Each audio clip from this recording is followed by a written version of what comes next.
The alarm screams cut through the ship like knives. Captain Hyun Tae-yang ran down the corridor, his boots pounding against the metal floor. Sparks flew from broken panels on the walls. The lights flickered on and off. "Status report!" he shouted into his communicator. "3 engines are dead, Captain." Engineer Yoon Hana's voice crackled back. "The meteor storm tore right through our shielding. We're losing power fast." Tae-yang burst onto the bridge. Through the wide windows, he could see debris floating in the darkness of space. His ship, the New Dawn, was dying. Behind him were 50,000 people, families, children, old folks. They had already lost Earth. They couldn't lose everything. "How long do we have?" he asked. Hana appeared on the screen. Her face was covered in grease and sweat. "Life support will fail in 6 days. Maybe 7 if we shut down everything non-essential." "And the engines?" She looked down. "I can't fix them, Captain, not with what we have. We need parts. We need a shipyard. We need help." Tae-yang felt his stomach drop. They were light years from any human colony, too far for a distress call to reach anyone in time. He looked at his crew. They were all staring at him, waiting for him to save them. "Send out the distress signal on all frequencies," he said quietly. "Every language we know." Days passed. The ship grew colder. Dr. Kang Nari worked day and night in the medical bay. The elderly were dying first. The children huddled together for warmth. Young Jay, a 12-year-old boy, helped distribute the dwindling food rations. He never complained. None of the children did. On the 5th day, Hana came to the bridge. "Captain, we're receiving a response." Tae-yang's heart jumped. "Human?" "No, sir. I don't recognize the language. The computer is translating now." A face appeared on the screen. It looked like a giant insect, with multiple eyes and mandibles that clicked together when it spoke. "This is Captain Tikris of the Valkyrie trading vessel, Wanderer. We received your distress call." Tae-yang stood straight. "Captain Tikris, we are a human colony ship. Our engines failed. We have 50,000 civilians aboard. Life support will fail in 2 days." Tikris was quiet for a long moment. Tae-yang could hear clicking sounds in the background. Other Valkyrie were talking, arguing. "You are far from your space," Tikris said finally. "What can you offer for our help?" "Everything we have," Tae-yang said. "Credits, supplies, technology." "Name your price." More clicking, more arguing.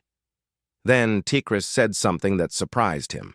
"We do not need your payment, but you must understand, my people, the Valkyrie, we are small, weak. The galaxy does not respect us. If we help you, we use our supplies, our fuel, our time. This could hurt us." "I understand," Tae-yang said. "But please, we have children." The screen went dark.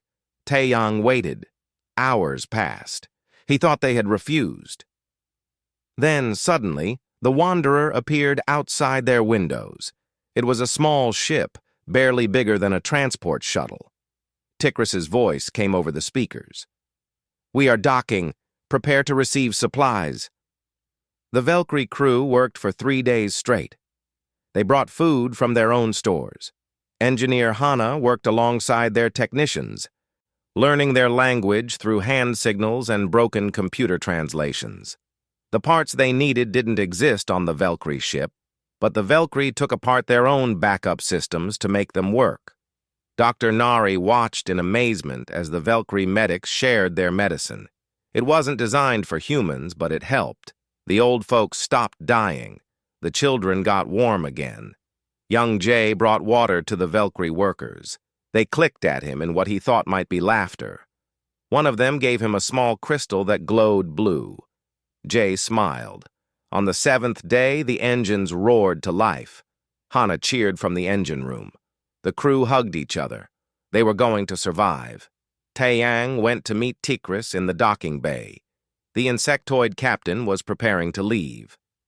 "Captain Tikris," Tae-yang said, "how can we repay you?" Tikris's mandibles moved in a way that might have been a smile. You cannot. We are a small species. You humans are also small, also struggling. When big powers needed us, they took from us. They never helped. I thought someone should start helping. Maybe it should be us. Taeyang pulled out a data chip. He pressed it into Tikris's hand. This contains the coordinates to all our colonies, every human outpost, emergency frequencies, direct lines to our government. Why give me this? Tikris asked. Because the human race doesn't forget, Taeyang said. His voice was hard, serious. We remember every kindness, every bit of help.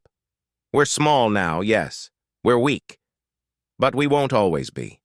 And when we're strong, we remember who helped us. Tikris looked at the chip.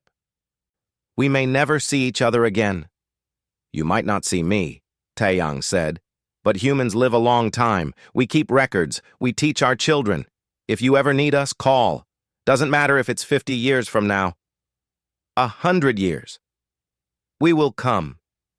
Tikris made a sound that might have been a laugh. It sounded sad. You are a small species.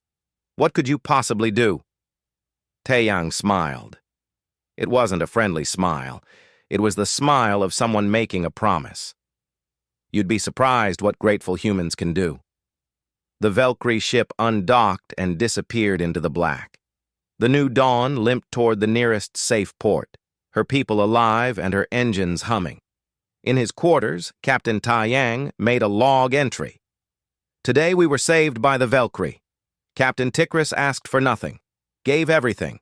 File this under Alpha Priority. Title, Debts of Honor. The human race owes the Valkyrie. We will not forget. 50,000 people reached safety that month. Every one of them was told the story. Every one of them remembered the name, Tikris.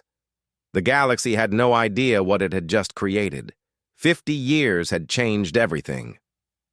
Admiral Kang Minho stood on the bridge of the Soul's Pride, staring at the holographic display of human space. 17 colonies now glowed in blue, defense stations marked in red, trade routes crisscrossed between them like veins. His mother had been Dr. Kang Nari, the woman who saved lives on the New Dawn all those years ago. She told him the story of the Valkyrie every year on his birthday. Admiral, the Galactic Council meeting is in 1 hour, his aide said. Minho nodded. He hated these meetings. The Council barely let humans speak. The big powers, the Torvan Empire and the Luxon Consortium, treated humans like annoying insects. They thought humans were primitives who got lucky. They had no idea. Across human space, in offices and military bases and government buildings, people worked day and night. Humans had learned something important from being weak. Keep records of everything. Every trade deal was documented. Every insult was remembered. Every act of kindness was filed away. On New Sol Station, the capital of human territory, there was a vault. Inside were files marked by priority. The highest priority was labeled Debts of Honor, Alpha Priority. These were people who helped humans when humans had nothing to give back. At the top of that file was a name, Tikris of the Valkyrie. Ambassador Choi Somin returned from the council meeting looking tired. They refused our request again, she told Minho over a secure channel. The Torvans are expanding into unclaimed systems. They're pushing out smaller species. The council won't stop them.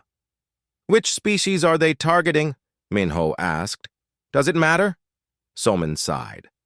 The council never helps the weak ones. But it did matter. 2 days later, Commander Park Ji-won came to Minho's office. Park was in charge of special operations, the quiet work that kept humanity safe. She put a data chip on his desk. Sir, our listening post picked up something strange. It's an old distress beacon. Really old. 50 years old. Minho picked up the chip. Why am I seeing this? Because it matches a file in the Alpha Priority Vault, Park said quietly. It's from the Valkyrie. Minho's blood went cold. He plugged the chip into his console. A face appeared, old, worn, but unmistakable. Tikris. This message is sent to any human frequency, the old Valkyrie said. His mandibles moved slowly, like he was tired. The Torvan Empire has blockaded our home system. They want our worlds. We have asked the Galactic Council for help. They have given us sympathy and nothing else. We will fight, but we will lose. I am old now. I do not expect you to remember us, but I wanted you to know. We remembered you fondly, the humans from the New Dawn. You kept your word about reaching safety. I am glad. Goodbye. The message ended. Minho sat in silence. Park waited. Finally, he looked up at her. Find them. I want every piece of intelligence on the Valkyrie system. Current Torvan positions, fleet strength, everything. Sir, should we inform the council? No, Minho said. His voice was ice. Get me Ambassador Soman, and send a priority message to every human colony, every ship, every station. I want a full fleet muster. Sir, that's our entire military. If we pull everyone together, do it. Word spread through human space like fire. The Valkyrie needed help. People remembered. The old folks who had been on the New Dawn told their grandchildren. The grandchildren told their friends. In schools, children learned about Tikris, the insect captain who saved 50,000 humans when he had no reason to. Ships began moving. The Soul's Pride, Minho's flagship, the Remembrance, the New Dawn II, the Hana's Hammer named after the engineer. Frigates, destroyers, carriers, every combat ship humanity possessed, 87 warships, 200 support craft, 40,000 Marines. Ambassador Soman stood in Minho's ready room. The council will see this as aggression, she said.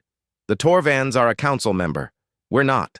I don't care, Minho said. We could lose everything. Trade agreements, diplomatic relations. They could sanction us. Somin, do you remember what my mother told me? Minho looked at her. She said the Valkyrie gave us food when their own people were hungry. They gave us parts when it cost them their backup systems. They asked for nothing. I know, Soman said softly. Then you know we have to go. I do, she said. I just wanted to make sure you understood the cost. Minho smiled. It was the same smile his mother described Captain Taeyang wearing 50 years ago. The cost of going is high. The cost of not going is our humanity. Ready the fleet. The human armada assembled at the edge of Valkyrie space. Intelligence reports came in. The situation was bad. 200 Torvan warships surrounded the Valkyrie home system. The Valkyrie had 15 defense platforms, old ones. They wouldn't last a day. The Torvans had given them 48 hours to surrender or be destroyed. 47 hours had already passed. All ships, this is Admiral Minho, he said over the fleet-wide channel. 50 years ago, the Valkyrie saved 50,000 human lives. They asked for nothing. They expected nothing. Today we repay that debt. We are going in. Anyone who wants to leave, leave now. No shame. Not a single ship moved. Good, Minho said.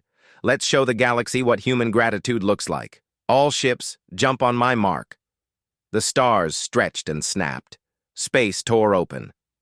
87 human warships dropped out of faster-than-light travel at the edge of the Valkyrie system. On the surface of Valkyrie Prime, Elder Tikris was sitting in the council chambers. He was very old now. His mandibles barely moved. The Torvan deadline was 1 hour away. His people were praying. Then alarms sounded. His aide rushed in. Elder, ships! Many ships! Torvans? Tikris asked. No, Elder. The aide's voice shook. Humans. Tikris felt something he hadn't felt in years. Hope. How many? All of them, Elder. All of them came. In orbit, Admiral Minho opened a channel to the Torvan fleet. A reptilian face appeared on screen. General Horvath, commander of the blockade. I am Admiral Kang Minho of the Human Defense Fleet, Minho said calmly. You are threatening people under our protection. You have 1 hour to withdraw. Horvath laughed. It was a harsh, barking sound. Under your protection. You are outnumbered 2-1, human. You are outgunned. What makes you think you can stop us? Minho's face didn't change. You have 1 hour. Horvath's laughter died. He saw something in Minho's eyes, something cold and certain. On Valkyrie Prime, Elder Tikris watched the human fleet on the displays.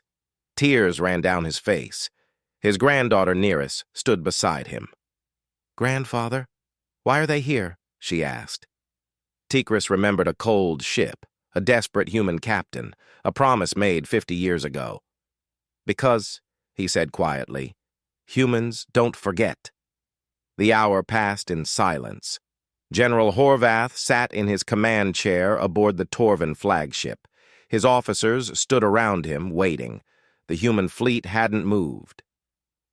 They just floated there in space, weapons powered but not aimed, waiting. "General, the deadline is passed," his tactical officer said. Horvath clicked his claws together.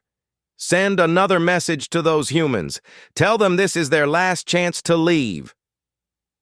On the Soul's Pride, Admiral Minho received the message. He didn't bother reading it. "All ships, battle formation. Commander Park, are your Marines ready?"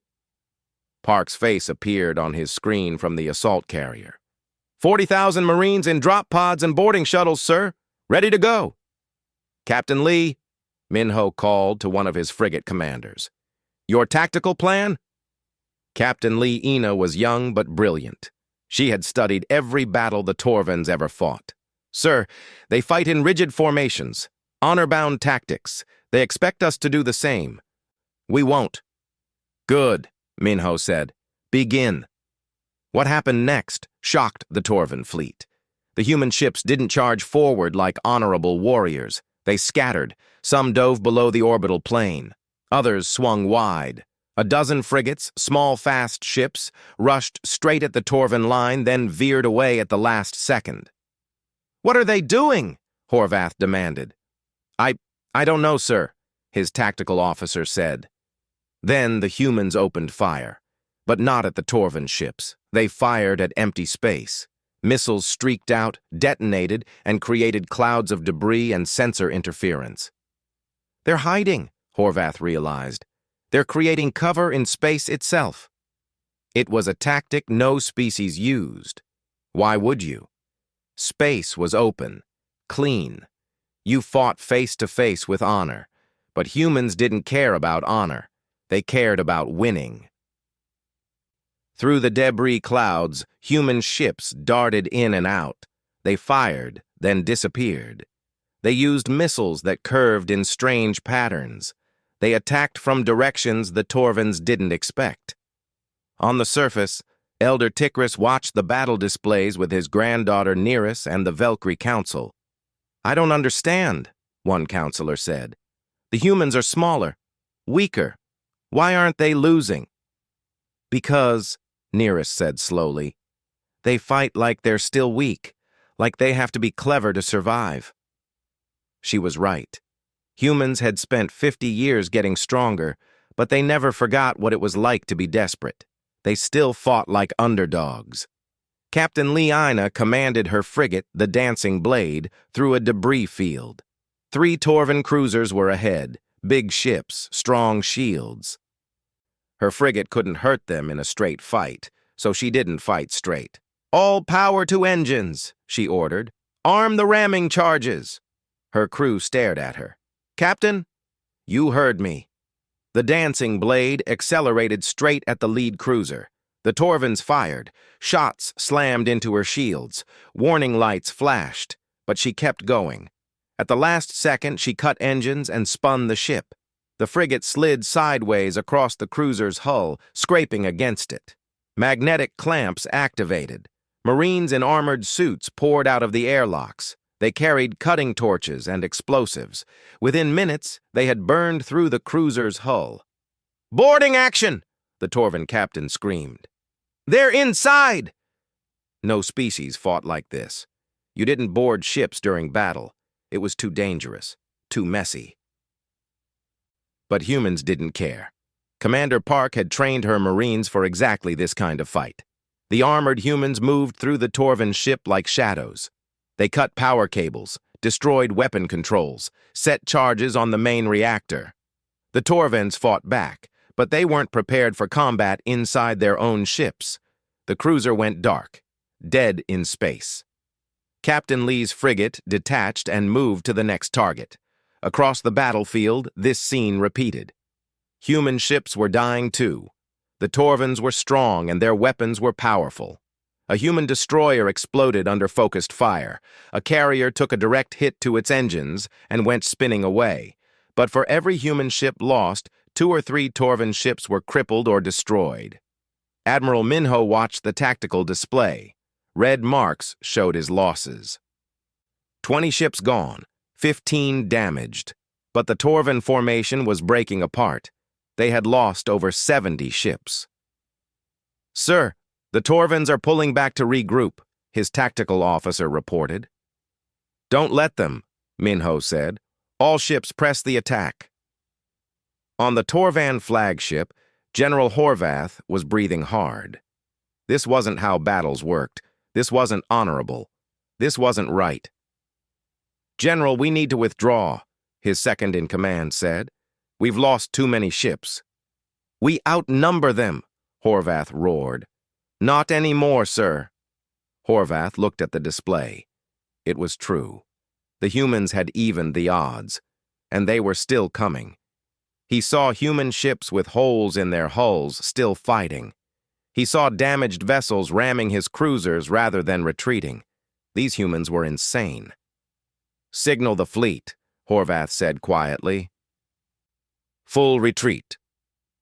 The Torvan ships turned and jumped to faster-than-light speed. In minutes, they were gone. The battlefield fell quiet. Floating debris marked where ships had died. Human ships, Torvan ships, twisted metal and frozen bodies. Admiral Minho stood on his bridge. His hands were shaking. "Damage report. 23 ships destroyed, sir. 38 damaged. Casualties, 12,000 dead, sir. Another 8,000 wounded." 12,000. Minho closed his eyes. 12,000 people dead. To save a species most humans had never met. Because 50 years ago, an insect captain made the right choice. "Sir, we're receiving a transmission from the surface." Elder Tikris appeared on the screen. He looked ancient, tired, and his mandibles were trembling. "Admiral Minho, why? Why pay such a price for us?" Minho reached into his jacket and pulled out something small, a data chip. The same one Captain Taeyang had given to Tikris half a century ago. Minho had kept it in the military archives, had studied it. "Do you remember giving us this?" Minho asked. Tikris's eyes widened. Yes, Captain Taeyang, the New Dawn." "You helped us when you had no reason to," Minho said. His voice was steady now. "When helping us cost you, your food, your parts, your time, you asked for nothing back. You said someone should start helping." "We were just trying to do the right thing," Tikris said. "I know," Minho replied. "And humans don't forget people who do the right thing." "We can't. It's not just gratitude, Elder Tikris. It's who we are. If we abandoned you, we wouldn't be human anymore. We'd be like the others. Like the ones who never helped us." Tears fell from Tikris's eyes. 12,000 of your people died for us." "Yes," Minho said. "And we'd do it again, every time. That's what it means to be human." On the surface, Neera stood beside her grandfather. "Grandfather, what kind of species does this?" Tikris looked at the human ships in orbit. Some were damaged, some were listing, but they had stayed. They had fought. They had bled. "A dangerous one," he said softly. "The galaxy has no idea what it created when it ignored humanity. These are people who turn kindness into a weapon, who turn gratitude into an army. The big powers thought humans were weak. They were wrong." Minho's voice came over the speakers again. "Elder Tikris, the Valkyrie are under human protection now. Anyone who threatens you threatens us. We're sending aid ships. Medical teams, engineers, whatever you need. We cannot repay this, Tikris said. Minho smiled. It was a sad smile. You already did? 50 years ago? The news spread across the galaxy like a shockwave. Humans, the small upstart species barely anyone noticed, had defeated a Torvan battle fleet. Not just defeated, destroyed. 75 Torvan warships were gone. The mighty empire had retreated in confusion. Ambassador Choi So-min sat in her office on New Seoul Station, reading the incoming messages. The Galactic Council wanted answers. The Torvan Empire was screaming for justice. Smaller species were sending quiet, careful inquiries. But what caught her attention was a message from the Luxon Consortium, one of the galaxy's oldest and most powerful civilizations. It was short. What have you done? She smiled. They were afraid. Good. 3 months after the battle, the Galactic Council called an emergency session. So-min traveled to the Council Station, a massive structure that floated in neutral space. 12 species sat on the Council. Humans weren't one of them. The Council chamber was huge. Rows of seats rose up in a circle. At the center was a platform where speakers stood. So-min walked to that platform. Above her, the Council members looked down. The Torvan representative, a general named Krath, spoke first. His voice boomed through the chamber. The humans committed an unprovoked act of war. They attacked our fleet without warning, without permission from this council. They must be sanctioned. Their trade must be cut off. Their expansion must be stopped. Murmurs ran through the chamber. Some council members nodded. Ambassador So-min, the council leader said, how do you respond to these charges? So-min stepped forward. She looked small down there, a lone human surrounded by powerful alien species. But she didn't look afraid. 50 years ago, she began, a human colony ship was dying in deep space. 50,000 civilians, children, elderly. Our engines were destroyed. Life support was failing. We sent out distress calls. Do you know who answered? Silence. The Valkyrie, So-min continued, a species none of you notice, a species the big powers ignore. They gave us food when their own people were hungry. They gave us parts that cost them dearly. They asked for nothing in return. That has nothing to do with, Krath started. It has everything to do with it. So-min's voice cut through the chamber. 3 months ago, the Torvan Empire blockaded the Valkyrie home system. They were going to exterminate an entire species for profit. Where was this council? We issued a statement of concern, the council leader said. Concern, So-min repeated. You were concerned while the Torvans prepared to commit genocide, so we intervened. We protected people who had protected us, and yes, we would do it again.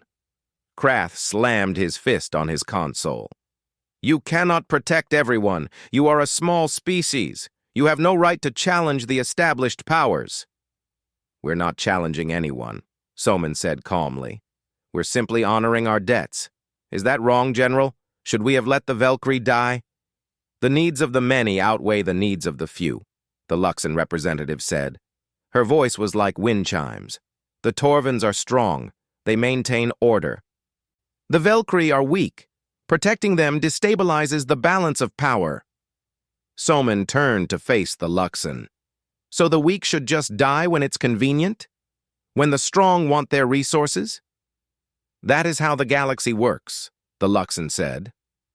Not anymore, So-min replied. The chamber erupted. Council members shouted. Some demanded human trade be cut off. Others called for military action against humanity. The council leader banged his gavel repeatedly. Finally, silence fell. Ambassador So-min, the leader said, the council will vote on sanctions against humanity. You may leave while we deliberate. No, So-min said. Excuse me? I said no. You want to threaten humanity? Fine. Let me make something very clear. She pulled out a small device and activated it. A holographic list appeared in the center of the chamber. Names. Thousands of them. "This is our archive," Somin said. "Every species, every individual who helped humans when we were weak. The Velkri are at the top, but there are others. The Manthari who sold us food at fair prices when others tried to cheat us. The Yolin who warned us about a pirate ambush. The Sesek who shared their medical knowledge freely." She looked around at the council members. "We keep records, perfect records. We remember every kindness, every slight, and we're coming for all of them." "Coming for them?" Krath asked. "Is that a threat?"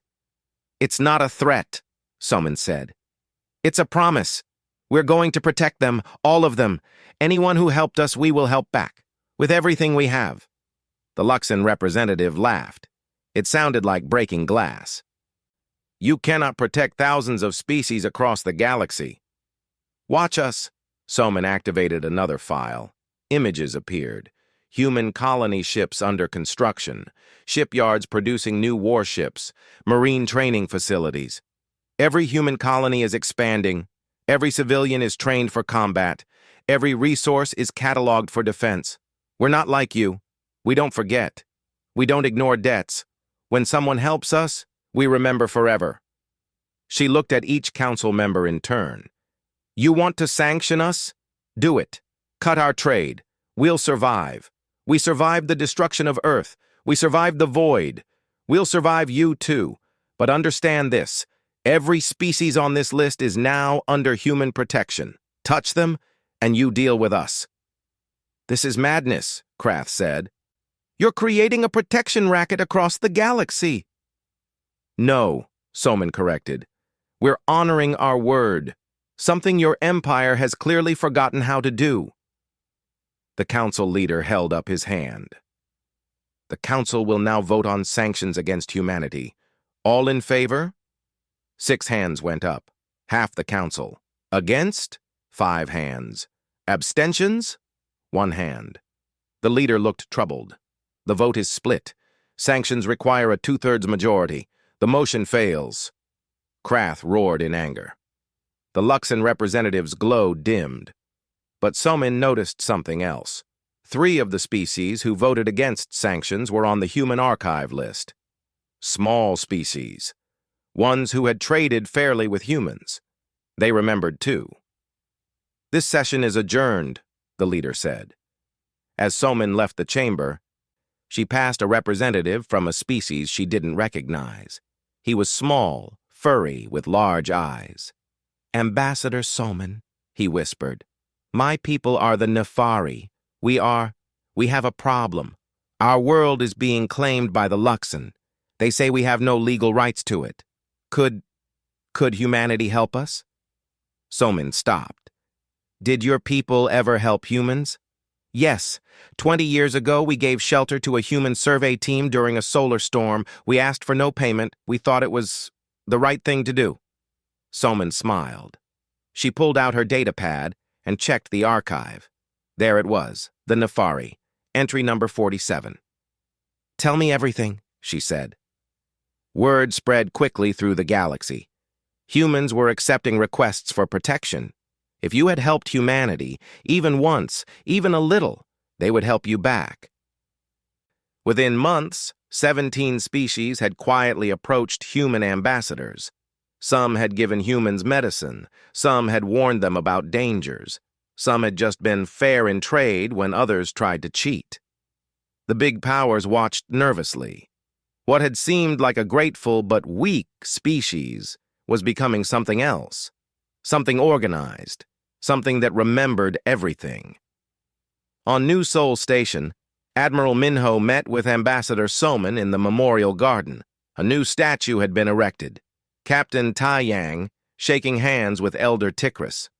"They're calling us dangerous," Somin said. "We are dangerous," Minho replied, "but only to people who hurt those under our protection." "The Council is afraid. They're saying we're disrupting the balance of power." Minho looked at the statue. Good. The old balance meant the strong devoured the weak. Maybe it's time for a new balance, one where kindness matters, where helping others has consequences, good consequences. Soman nodded. 17 species so far. How many more? However many helped us, Minho said. All of them. That's what it means to be human. In the darkness between stars, ships moved. Human ships. They carried soldiers and diplomats, engineers and medical teams, each heading to a different system, each repaying a different debt. The galaxy was changing, and at the center of that change was a simple idea. Humans don't forget those who helped them, and their gratitude really could shake worlds. 5 years had passed since the Battle of Valkyrie Prime. The galaxy was different now, in ways no one had expected. New Sol Station had grown massive.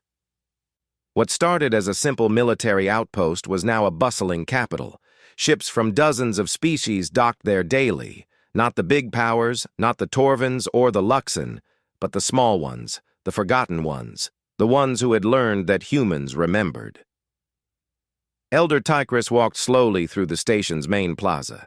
He was very old now, almost at the end of his life. His granddaughter Neris supported him with one arm. Around them, the plaza buzzed with activity. Valkyrie merchants sold glowing crystals. Manthari farmers traded grain. Yolan engineers discussed ship designs with human technicians. "Look at this, Neris," Tigris said.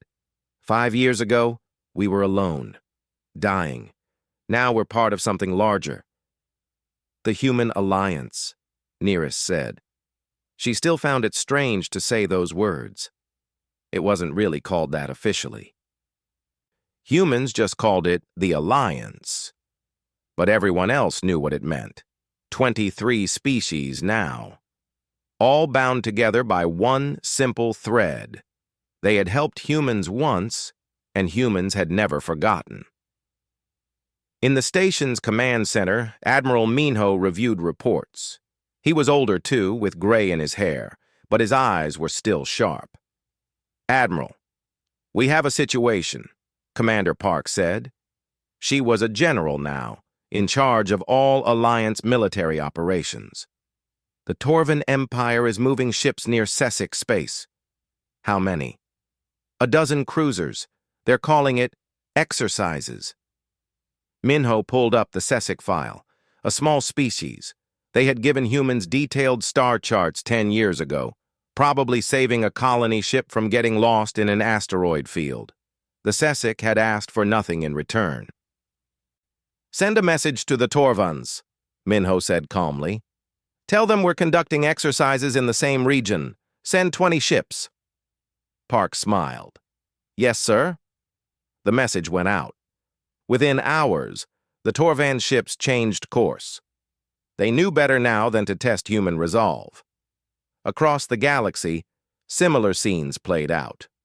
When the Luxon tried to claim mineral rights on a Nefari moon, human lawyers arrived with old treaties and historical documents.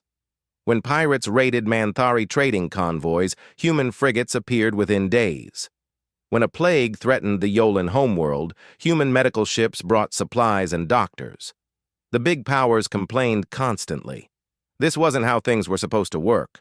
The small species were supposed to be quiet, exploitable, easy to ignore, but humans had changed the rules. In the Torvan capital, Emperor Vask met with his military advisors. The room was tense. "We need to stop the human expansion," General Krath insisted. "They're gathering more weak species every month. Soon they'll have enough combined strength to challenge us directly." "We tried that at Valkyrie," another general muttered. "We lost 75 ships." "Because we underestimated them." Krath slammed his fist down. "Next time." "There won't be a next time," Emperor Vask said quietly. He was old, scarred from many battles. "I've read the reports. Do you know what makes humans dangerous? It's not their ships or their weapons. It's that they care. They actually care about keeping their promises." "That's weakness," Krath said. "Is it?" Vask looked at him. "Think about it. If we attack any Alliance member, all of them respond, not because they have to." Because they want to. Because humans taught them that loyalty matters. We can't fight that. We can't beat an enemy that treats gratitude like a religion. So we do nothing. We adapt, Vask said. The galaxy is changing. Either we change with it, or we become history. In the Luxon Consortium's crystal chambers, similar discussions took place. The Luxon had existed for thousands of years. They thought they understood how power worked. But humans had introduced something they didn't expect. Honor. Not the formal honor of ceremonies and traditions. Real honor. The kind that made you cross the galaxy to help people who once gave you food. On New Sol Station, Ambassador Choi Somin prepared for the annual Alliance Summit. Representatives from all 23 member species would attend. They came to coordinate defense, share technology, and discuss trade. But they also came to tell stories. Stories about the humans who helped them, the engineers who fixed their water systems, the doctors who cured their diseases, the soldiers who stood between them and pirates. Every species had stories now. During the summit, a new request came in, a species called the Drenth. They were small aquatic beings who lived on a water world far from human space. "We don't have much to offer," their representative said nervously. "But 40 years ago, a human science team visited our world. They were studying ocean currents. One of our children was caught in a riptide. Your scientist, a woman named Yoon Hana, saved her, at great risk to herself." Somin felt her heart skip. Yoon Hana, the engineer from the New Dawn. She had died 20 years ago, but her children and grandchildren still lived. "We never forgot her kindness," the Drenth continued. "Now we face a drought. Our water is evaporating. We will die in 5 years. Can the Alliance help us?" Somin checked the archive. There it was. A note from Yoon Hana herself, logged decades ago. "Saved a Drenth child today. They were so grateful. Reminded me why we became explorers in the first place. To help, not to conquer." "Welcome to the Alliance," Somin said. That night, Somin stood with Minho in the memorial garden. The statue of Tai Yang and Tikris gleamed in the starlight. Around it, new statues had been added. Yoon Hana helping a Drenth child. A human soldier shielding a Manthari civilian. A doctor treating a Yolan patient. 24 species now, Minho said. "How many more?" "As many as need us," Somin replied. "That's what we promised. The big powers hate us. Good. They should. We're showing the galaxy there's another way. You don't have to exploit the weak. You don't have to ignore suffering. You can help. You should help. And when you do, it comes back to you." Minho nodded. "My mother would have liked to see this. She always said the Valkyrie rescue was the most important moment of her life. Not because we survived, but because it showed her what the galaxy could be, if people just remembered to help each other." Elder Tikris joined them, walking slowly with Neris. "Admiral, Ambassador, beautiful evening." "Elder Tikris," Somin bowed respectfully. "How are you feeling?" "Old," he laughed. It sounded like clicking, but happy. "I have lived to see something wonderful, a galaxy where the small are protected, where kindness matters, where gratitude is real." "You started this," Minho said, "when you saved the New Dawn." "No," Tikris shook his head. "I just made one good choice. You humans turned that choice into a movement, into a revolution. You showed everyone that remembering kindness isn't weakness, it's strength." He looked at the statue of himself and Captain Taiyang. "I gave you supplies and parts. You gave the galaxy hope." Later that night, a message went out across all human channels. It was routine now, sent every year on the anniversary of the New Dawn rescue. "This is Ambassador Choi So-min. 55 years ago, the Valkyrie species saved 50,000 humans. They asked for nothing, expected nothing, gave everything. Today, we honor them and all those who helped humanity in our darkest times. We have not forgotten. We will never forget." And to those in the galaxy who need help, if you ever showed kindness to a human we remember, call us. We will come. Across the galaxy, billions heard that message. Small species felt hope. Big powers felt concern. Pirates and raiders felt fear. And somewhere in deep space, a young Drenth mother told her daughter about the human named Yoon Hana who saved her grandmother's life. About how humans never forgot. About how one act of kindness could echo through decades. About how human gratitude really could shake worlds. The statue in the memorial garden bore an inscription that every human child learned by heart. To those who helped us in the dark, we have not forgotten. We will never forget, and we are coming to return the favor. It was a promise, a threat, a hope. It was what it meant to be human.